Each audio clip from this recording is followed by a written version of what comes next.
Hello and welcome to highlights of the hotly anticipated Stage 4 of Tour de France Femmes avec Zwift, the big summer mashup of the Amstel Gold Race and Liège-Bastogne-Liège. Demi Vollering taking a 3-second advantage over teammate Lorena Wiebes into the stage and 5 seconds over Chloe Dygert by virtue of her stage win in the previous day's time trial. A big day ahead for the riders, 122.7 heading out of Valkenburg around the climbs such as the Cauberg that feature in Amstel Gold. And then as we head towards Liège, climbs such as Côte de la Redoute, the Côte de la Roche au Faucon before the run in towards Liège, and the same finish as the Classic.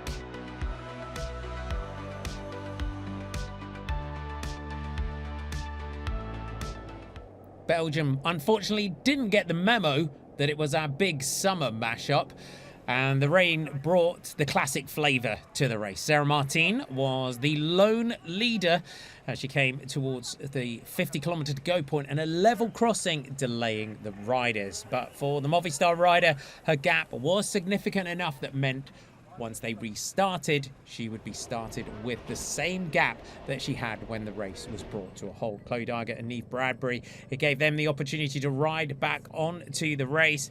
We headed towards the climb of Monteur, and it was the Fenix de Koenig team that were the real aggressors on the stage. Cristina Tonetti, who was wearing the Queen of the Mountains jersey going into the day. There was a real battle emerging for that polka dot jersey, with Yara Castelline taking maximum points over the top ahead of Justine Herrera. We would head towards the next climb, the famous ascent of the Côte de la Redoute, 1.6 kilometers in length, maxing out at 18%. Yara Castelline took the opportunity to try and get clear. She was brought back, and it was Ellen van Dijk of Lidl Trek that was leading the charge to the foot of La Redoute. The group of Lorena Wiebes sitting at just over a minute to the yellow jersey group. But for a lot of the sprinters, they would just want to survive today's stage. On to the punishing slopes of the Côte de la Redoute. Annemiek van Vleuten is the leader of the Queen of the Mountains Strava segment. It really would come alive at this point. Sylvia Persico of UAE ADQ had been an early pace setter. She had taken many of the early climbs of the day and was the virtual leader in the Queen of the Mountains classification. Perhaps a sign of things to come. It was Puk Pieterse of Fenix de Koenig that was on the front. Elisa Balsamo's job was done for Lidl Trek. She dropped back. As they came towards the summit, the yellow jersey of Demi Vollering coming through towards the front with Kasia Nieuwiadoma. Puk Pieterse making sure she swept up maximum points just ahead of Nieuwiadoma and Vollering as they went over the top. Chloe Dygert perhaps showing the effects of the crash and the chase to get back in. The American from Canyon SRAM not having the day that she would want here on the classic stage.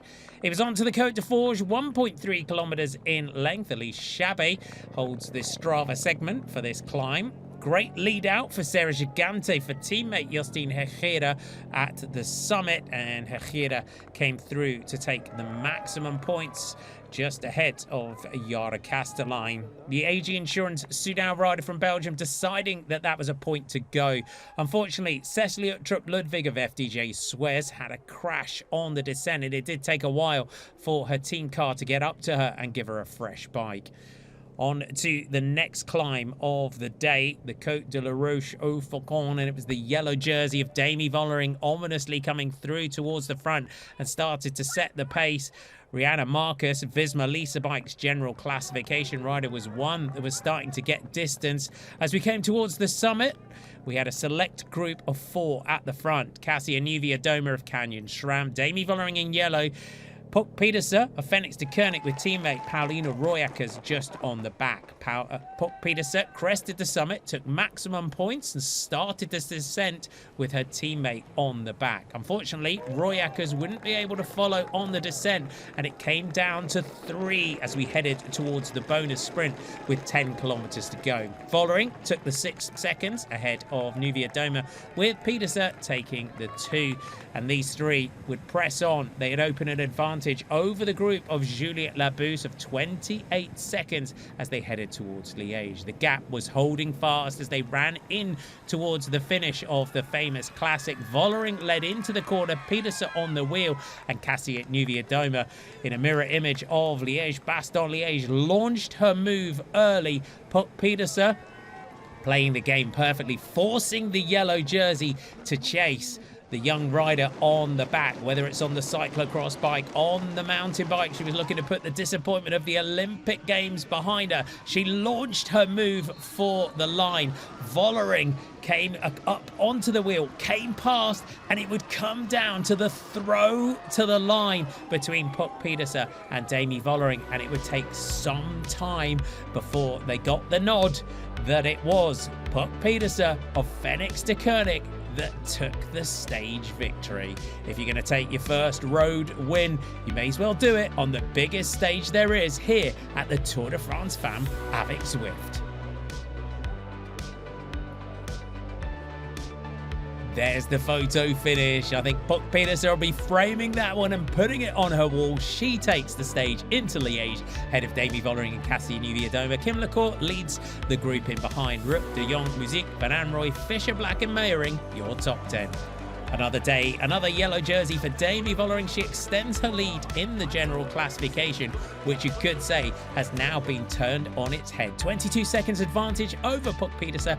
Kasia Niewiadoma in third, 34. Faulkner, Labousse, Roy Eckers, Lecourt, De Jong, Cabal and Van Anrooy, your top 10. Looking ahead to stage 5, and it's the longest of the race so far, 152.5 kilometers from Bastogne to Omneville. It looks on paper like a fairly flat day, but it has a considerable amount of climbing. 2,150 meters. It could be a day for the breakaway. Make sure you tune in for more action from Tour de France Femmes avec Zwift tomorrow.